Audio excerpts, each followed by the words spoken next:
जीवन। इस जीवन का सत्य क्या है?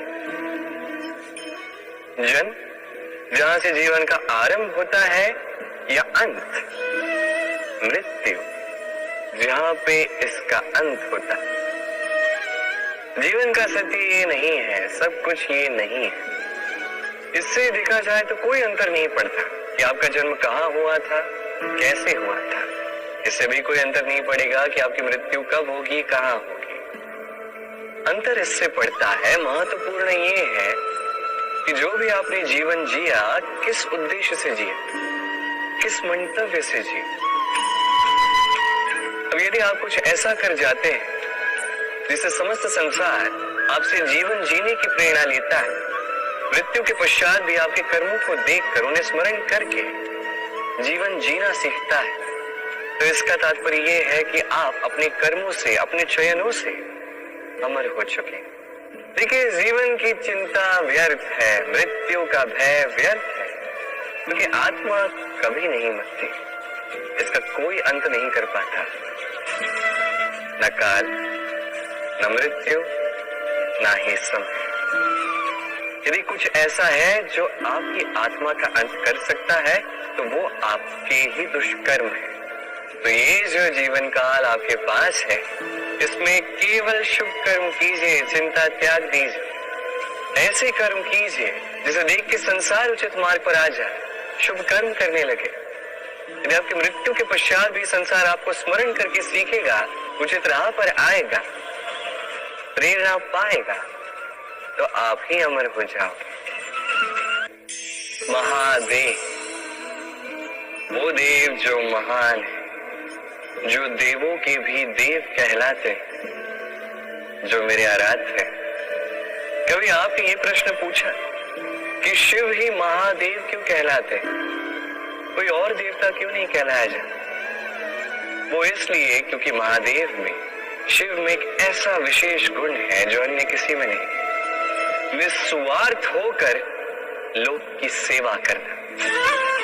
यदि आवश्यकता पड़ जाए, यदि सृष्टि पर विनाश की स्थिति मंडरा है, तो अपने प्राणों की चिंता किए बिना हलाहल ग्रहण करने के लिए भी सज्ज रहते हैं महादेव। और इसी अद्वितीय त्याग के कारण शिव ही महादेव कहलाते हैं। अब यदि मनुष्य भी निस्वार्थ भाव से स्वयं को अर्पित कर देता है इस लोक के कल्याण के लिए, उसकी सेवा के लिए, तो वो भी महापुरुष, महामनुष्य बन सकता है। यदि किसी को भूख लगी तो अपनी थाली से आधा भोजन उसे दे दिया। यदि कोई रोगी हो तो उसकी सेवा की, उसका उपचार करने का प्रयास किया। ये जीवन केवल अपने लिए नहीं, अपितु दूसरों के लिए, समस्त संसार के लिए जिया। यदि ये सब मनुष्य सीख गया, तो वो महादेव के पथ पर अग्रसर हो चुका है। यदि मनुष्य निस्वार्थ भाव से इस संसार की सेवा करना सीख गया, तो वो निश्चित रूप से महामनुष्य अवश्य बनेगा। मनुष्य बड़ा ही विचित्र प्राणी, योजनाएं बनाता है, षड्यंत्र करता है, प्रयास करता है, किसी को पराजित करने का प्रयास करता है, सर्प को रस्सी समझकर हाथ में थामने का प्रयास करता है। किंतु एक बात समझ ही नहीं पाता, समय का ये सर्प ये हाथ में थमता ही नहीं, और जो किया है वो पुनः लौट के आएगा आप ही के समक्ष। देखिए, इससे कोई अंतर नहीं पड़ता कि आप कुम्हार के पुत्र हो या कृष्ण के पुत्र हो। यदि आप अनुचित कर्म करोगे तो आपके साथ भी अनुचित ही होगा, अशुभ कर्म करोगे आपके साथ अशुभ ही होगा। कुरुवंश अत्यंत महान वंश था। कुरुवंश क्या हुआ उसके साथ? पूरा का पूरा वंश ढह गया। कारण उनका मंतव्य अशुभ था। वहीं 5 वनवासी पांडव महाभारत जीत गए, कारण उनका मंतव्य शुभ था। स्मरण रखिएगा, शुभ की अग्नि जलाओगे शुभ का ही तप पाओगे, अशुभ की अग्नि जलाओगे नरक में ही जलोगे। जीवन में सीखना अत्यंत आवश्यक है। अब क्या क्या सीखना है, ये सिखाने के लिए भी अनेक शिक्षक हैं, किंतु क्या नहीं सीखना है और क्या नहीं करना है, ये हमें अपने अनुभवों से ही सीखना पड़ता है।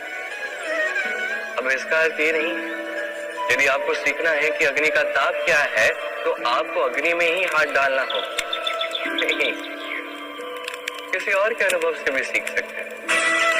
प्रश्न ये उठता है कि क्या आप सीखना चाहते हो या नहीं। यदि आप ये सोचोगे कि मैं केवल अपने ही अनुभवों से सीखना चाहता हूं, तो जीवन काल छोटा पड़ जाएगा और सब कुछ सीख नहीं पाओगे। इसलिए अपने साथ साथ बड़ों के अनुभवों से भी सीखना आरंभ कर दीजिए, इस संसार के अनुभवों से भी सीखना आरंभ कर दीजिए। और ये निश्चित रूप से सीखना आवश्यक है कि कब क्या नहीं करना है, कहाँ विराम लेना है और कहाँ नहीं लेना है। तो आइए और मेरे साथ प्रेम से कहिए, राधे राधे। मनुष्य रोगी क्यों होता है? शारीरिक दुर्बलता के कारण नहीं, मनुष्य रोगी होता है उसकी सोच के कारण, उसके विवेक के कारण, उसके कर्मों के कारण, उसके क्रोध के कारण।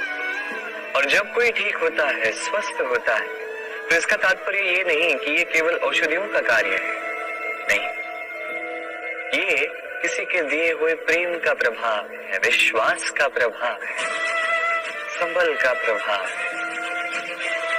केवल औषधियों से कुछ नहीं होगा। यदि मन में प्रेम होगा, विवेक होगा, विश्वास होगा, संबल होगा, तभी ये औषधियां भी उपचार करती। स्मरण रखिएगा, ये जीवन छोटा सा है। मन में प्रेम रखिए, मित्र बनाइए, शत्रु नहीं। प्रेम कीजिए, द्वेष नहीं। और इसी प्रेम के साथ कहिएगा, राधे राधे।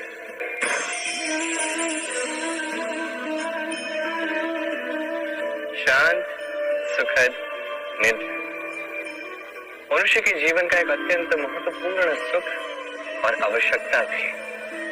देखा जाए तो इस संसार का हर एक पशु पक्षी, हर एक जीव निद्रा अवश्य प्राप्त करता है, किंतु मनुष्य जिसमें सोचने समझने की शक्ति अन्य पशुओं से अधिक है, उसे निद्रा में थोड़ी समस्या अवश्य होती। क्यों है कि नहीं? अब इसका कारण क्या है? चिंता। अब चिंता हम सभी के जीवन में, हम सभी जानते हैं कि चिंता कभी हमारी सहायता नहीं करती, फिर भी हमारे जीवन में क्यों? क्या चिंता से कभी किसी समस्या का निवारण हुआ है? क्या धन की चिंता करने से धन प्राप्त होता है? क्या भविष्य की चिंता करने से भविष्य ठीक हो जाता है? क्या स्वास्थ्य की चिंता करने से स्वास्थ्य अपने आप ठीक होगा? नहीं।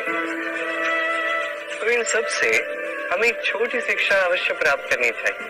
आप भी अपने कांधे से चिंता का ये भार हटा दीजिए और इच्छाएं, ये सारी इच्छाएं साथ आकर हमारे मन में चिंता उत्पन्न करती, तो इन इच्छाओं को भी त्याग दीजिए। प्रकृति के प्रेम पर विश्वास कीजिए। स्मरण रखिए, जो चिंता मुक्त होगा वो चिता मुक्त होगा। चैन की निद्रा पाइए और निद्रा को जाने से पूर्व मेरे साथ प्रेम से कहिएगा, राधे राधे।